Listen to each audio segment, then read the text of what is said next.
نفوس کو دکھایا، یہاں تک کہ دنیا و آخرت کی سب سے آخری منزل دنا فضل اللہ ہے۔ کیا ہے؟ دنا فضل اللہ ہے، یہ ایک مقام کا نام ہے، اس سے آگے کچھ نہیں ہے۔ وہاں تک ہمارے آقا علیہ الصلوۃ والسلام کو اللہ تبارک و تعالیٰ نے شیئر کروایا۔ اللہ تبارک و تعالیٰ اور ہمارے آقا علیہ الصلوۃ والسلام روبرو بیٹھ کر کے کافی دیر تک جو ہے گفتگو فرمایا۔ حضرات محترم، اب یہاں پہ غور کرنے کا مقام ہے کہ ہمارے آقا علیہ الصلوۃ والسلام جو ہجرت میں ہمارے آقا علیہ الصلوۃ والسلام جو معراج میں گئے، یہ موضوع معراج کا نہیں چل رہا ہے مگر بتا دیتا ہوں، کبھی ذہن میں بات رہتی نہیں رہتی ہے۔ کتنے دنوں تک رہے تھے معراج میں؟ کتنے دنوں تک رہے تھے؟ آپ کو اور ہم کو صرف یہ معلوم ہے کہ پل میں گئے اور پل میں آئے، راتوں رات گئے راتوں رات آئے، یہاں تک کہ مسجد اقصی شریف میں، اور آپ جو اپنی پھوپھی جان کے ام حامی کے گھر سے آپ جو وہاں سے روانہ ہوئے تھے، آپ کو جو جبرائیل اور تمام فرشتوں جو ہے لے کر کے جو آپ کو گئے تھے معراج کے لیے، یہاں تک کہ جب سرکار تشریف فرما واپس ہوئے تھے تو حضرت ام حانی کے گھر کی جو کنڈیاں تھیں وہ اب تک ہل رہی تھی، اب تک ہل رہی تھی۔ ان باتوں سے یہ اندازہ لگائیے کہ کتنی دیر میں گئے اور کتنی دیر میں آئے، یعنی کہ پل میں گئے اور پل میں آئے۔ مگر یہاں سے ڈائریکٹ اب چلیے 53 سالہ زندگی سے ڈائریکٹ یہ 10 سالہ زندگی بیچ میں چھوڑ دیجئے، چلے جائیے 63 سالہ زندگی پہ۔ جب جبرائیل علیہ السلام آتے ہیں، ساتھ میں جو ہے ملک الموت آتے ہیں، جبرائیل کو بھیجا جاتا ہے کہ اے جبرائیل آپ جائیے، پہلے سرکار سے اجازت لیجیے کہ ہمیں آنے کی اجازت ہے یا نہیں۔ اجازت ملتی ہے، جب وہاں پہ جاتے ہیں، جانے کے بعد سرکار کی بارگاہ میں جبرائیل کہتے ہیں یا رسول اللہ صلی اللہ علیہ وسلم، اللہ تبارک و تعالیٰ کی طرف سے حکم ہے کہ آپ کو جو ہے اللہ تبارک و تعالیٰ اپنی بارگاہ میں جو ہے بلاتا ہے، مگر شرط یہ ہے کہ جب آپ کی رضامندی ہو تو، جب آپ کی رضامندی ہو تو قربان جائیے۔ دنیا کے اندر کم و بیش 1,24,000 انبیاء کرام آئے، دنیا کے اندر 2 ہی ایسی شخصیت ہیں کہ جب رب کعبہ کو روح قبض کرنے کی بات آئی تو رب کعبہ نے جبرائیل کو بھیج کر کے رب کعبہ نے مصطفیٰ کریم علیہ الصلوۃ والسلام سے اجازت منگوائی کہ اگر میرے مصطفیٰ کی مرضی ہو تو ہی روح کو قبض کرنا، ورنہ چھوڑ دینا۔ اور دوسری ذات بابرکت وہ ہے سیدہ طیبہ طاہرہ فاطمہ رضی اللہ تعالی عنہا کہ رب کعبہ کی بارگاہ مقدسہ میں یہ دعا فرمائی تھی کہ مالک پروردگار جب تک تیرے نبی کی بیٹی فاطمہ دنیا کے اندر رہی، کسی غیر مرد کا چہرہ نہیں دیکھا، کسی غیر مرد کے سامنے میں اپنی آواز کو بلند نہ کیا، کسی غیر مرد کے سامنے میں کبھی بھی فاطمہ زہرا آئی نہیں۔ تو میرے دل کی چاہت یہ ہے کہ جب میرا وقت وصال آئے، وقت انتقال آئے تو اس ٹائم میں بھی کوئی غیر نہ آئے، مالک پروردگار تو خود بذات خود رب العالمین آئے۔ کون آئے؟ بذات خود رب العالمین آئے۔ دنیا کے اندر جب سے دنیا بنی آج تک میں کسی کی روح کو قبض رب کعبہ نے خود نہیں فرمایا بلکہ ملک الموت قبض فرماتے تھے، مگر فاطمہ الزہرا رضی اللہ تعالیٰ عنہ کی روح کو قبض کس نے فرمایا؟ اللہ تبارک و تعالیٰ نے خود فرمایا۔ اور ہمارے آقا علیہ الصلوۃ والسلام کے علاوہ فرشتے ملک الموت نے کسی سے اجازت بھی طلب نہیں کیا۔ ہمارے آقا علیہ الصلوۃ والسلام کی بارگاہ میں جب آئے، باادب ہو کر کے کہے یا رسول اللہ اگر آپ کی اجازت ہو تو روح لے کر کے جائیں گے، نہیں تو چھوڑ کے چلے جائیں گے۔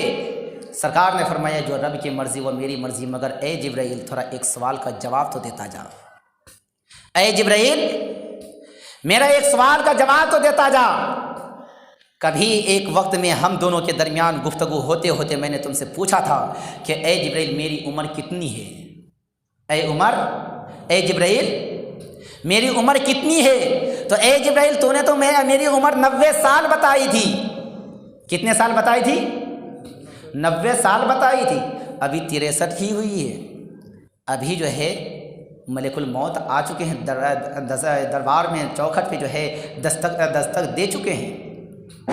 کہا یا رسول اللہ صلی اللہ علیہ وسلم 63 سال یہ ہو گئے اور 27 سال آپ نے معراج کی رات میں گزاری ہے۔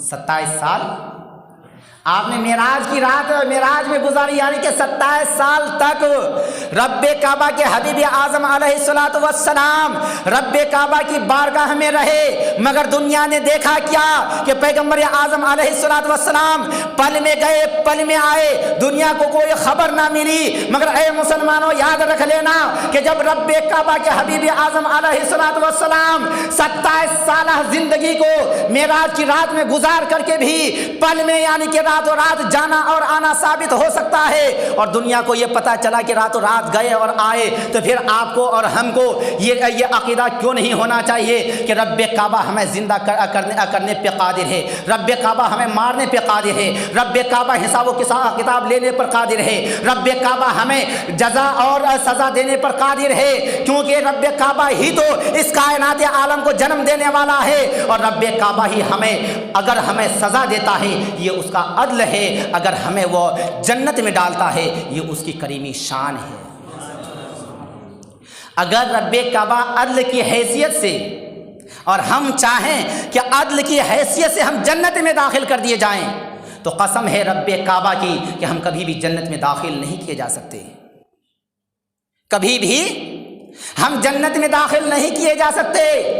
یہ تو رب کعبہ کا کریمی شان ہے کہ کبھی ہمارے دوست و احباب اہل خاندان میں سے کوئی ایصال ثواب کرتے ہیں تو اس کے صدقے میں اللہ تبارک و تعالیٰ کی رحمت جوش میں آتی ہے کہ یہ بندہ زمین کے اندر ہے اور اس کے محبوبین جو ہے زمین کے اوپر میرا ذکر کر رہا ہے، بھلا اس کو زمین کے اندر میں جہنم میں کیسے ڈالوں؟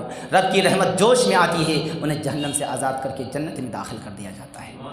کبھی اللہ کے محبوب بندوں کے دوبارہ، کبھی علماء کرام کے دعا کے دوبارہ، کبھی انبیاء کرام کے جو ہے وسیلے کے دوبارہ، کبھی انبیاء کرام کی جو ہے مغفرت کے دوبارہ، اس طرح سے کر کے جو ہے ہماری مغفرت ہوتی ہے، نہیں تو باقی جو ہے ہمارے اعمال ایسے نہیں کہ ہم جنت میں داخل کر دیے جائیں۔ اگر رب کعبہ ہمارے جسم کو اتنے تندرست عطا فرمائے ہیں، اگر رب کعبہ پورے جسم سے ایک اعضا کا حساب لینا چاہے ہم سے، کتنے اعضا کے؟ ایک اعضا کا، چاہے ہاتھ کا لے لے، پیر کا لے لے، جسم کے کسی بھی حصے کا لے لے، اگر رب کعبہ حساب لینا چاہے تو حساب جو ہے رب کعبہ لینے کے لیے جو ہے جب سوال کرنا شروع کر دے تو ہم ایک بھی بات کا جواب نہیں دے سکتے۔ ایک بھی، اگر مثال لے لیجیے ہمارے جسم میں سب سے اہم چیز آنکھ ہے نا، اگر دونوں آنکھوں کے نہیں، ایک آنکھ کا حساب لے اور کہے اس کا بدلہ تو نے کیا لایا ہے، اس کا بدلہ تو نے کیا لایا ہے، اس کی قیمت ادا کر۔ جب ہم دنیا کے اندر ایک آنکھ کی قیمت کروڑوں روپے دینے کے باوجود بھی ہم آنکھ دینے کے لیے تیار نہیں ہوتے ہیں کیا؟ بتائیے کوئی تیار ہوں گے؟ کروڑوں روپے کمانا آسان ہے کیا؟ پوری زندگی جو ہے گزر جاتی ہے، پھر بھی کروڑوں روپے ہم بہت مشکل سے کما پاتے ہیں۔ آپ اندازہ لگائیے ایک آنکھ کو کروڑوں روپے میں آپ دینے کے لیے تیار نہیں، جب رب کعبہ حساب لینا چاہے اگر ایک آنکھ کی قیمت اگر چکانے کا حکم دے دے، کیا ہم چکا پائیں گے؟ کبھی نہیں چکا پائیں گے۔ تو میں آپ سے مؤدبانہ اپیل کرتا ہوں، گزارش کرتا ہوں، دنیا کے اندر کروڑوں روپے اگر کوئی دے، دنیا کے اندر اگر کوئی کروڑوں روپے ہمیں دے تو ہم ایک آنکھ نہیں دے سکتے، مگر اللہ نے تو ہمارے اوپر اتنا فضل فرمایا، کرم فرمایا، رحم فرمایا، ایک آنکھ نہیں، دو آنکھیں نہیں، بلکہ پورے سراپا جسم کو رب کعبہ نے تندرست عطا فرمایا ہے۔ رب کعبہ ہم سے پیسے طلب نہیں فرماتا، رب کعبہ ہم سے اس کا بدلہ طلب نہیں فرماتا، بلکہ رب کعبہ تو یہ ارشاد فرماتا ہے کہ اے بندہ میری رضا کے لیے جو میرا حکم ہے اس پہ تو عمل کر لے، اس پہ تو عمل کر لے۔ یہی جو ہے میری طرف سے یہ جو ہے اتنی بڑی جو ہے مال اور دولت، اتنی بڑی زندگی، اتنی اچھی زندگی، اتنے اچھے صحت کو دیے ہوئے کا بدلہ بس اتنا ہی کافی ہے۔ اگر تو وقت سے 5 وقت کی نماز پڑھ لے گا، اپنے ماں باپ کی فرما برداریاں کرے گا، چھوٹے بڑے کی تمیز کرے گا، اچھے برے کی پہچان اور تمیز کرے گا، تو اسی سے تیرا رب خوش ہو جائے گا، اسی سے تیرا رب خوش ہو جائے گا۔ پڑوسی کا خیال رکھے گا۔ اللہ تعالیٰ نے مال دیا ہے، پیسے دیا ہے، دولت دیا ہے، تو جس طرح سے اپنے خود کو کپڑا پہنتے ہو ویسے ہی جو ہے ان کو بھی پہناؤ۔